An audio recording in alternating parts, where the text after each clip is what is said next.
Je suis Yann Lemoulec, je suis avocat. J'interviens dans le domaine du droit du bâtiment, du droit de la construction, du droit de l'urbanisme, les marchés publics, les marchés privés, pour des municipalités, des offices HLM, des entreprises aussi. J'ai été directeur juridique au sein de la Fédération française du bâtiment. Nicolas Lecomte m'a proposé de m'occuper du cadre de vie et de l'urbanisme. L'urbanisme, c'est évidemment le cadre de vie, l'esthétique, c'est avoir des immeubles de telle ou telle hauteur dans tel ou tel endroit, mais c'est pas que ça.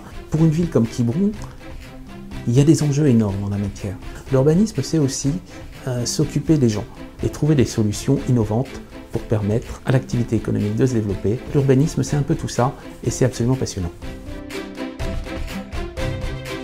En termes d'urbanisme, il y a énormément de choses à mettre en place à Quiberon. Il y a des logements sociaux à Quiberon, c'est clair, mais un certain nombre de personnes ne peuvent pas y avoir accès parce que des revenus trop importants et des revenus par contre trop faibles pour pouvoir acheter de l'immobilier à Quiberon. Et là, il y a énormément de choses à faire dans le secteur locatif aidé, dans l'accession à la propriété, prévoir des logements pour les saisonniers, parce que c'est quelque chose effectivement d'extrêmement important que les saisonniers puissent se loger, sinon ils ne viennent pas.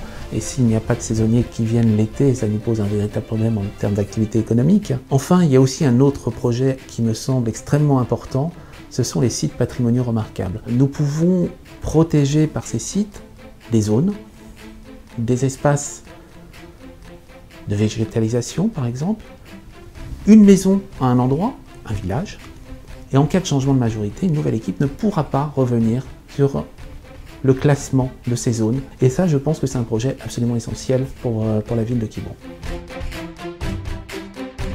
Un PLU ne peut pas être revu, refait en quelques semaines, voire en 3 mois. Il faudra évidemment du temps pour faire un PLU qui soit efficace, qui soit utile. Nous serons particulièrement vigilants pour que les demandes de permis de construire respectent non seulement les règles, mais également le développement durable pour qu'on évite justement un bétonnage de Quiberon. Je vous rappelle quand même que l'instruction d'un permis de construire prend un minimum de temps. Alors certes, il y a des délais, on est obligé de répondre dans ces délais, mais il y a des moyens de retarder les choses. Et on utilisera tous les moyens en notre possession pour éviter que le bétonnage de Quiberon puisse continuer tel qu'il est fait actuellement.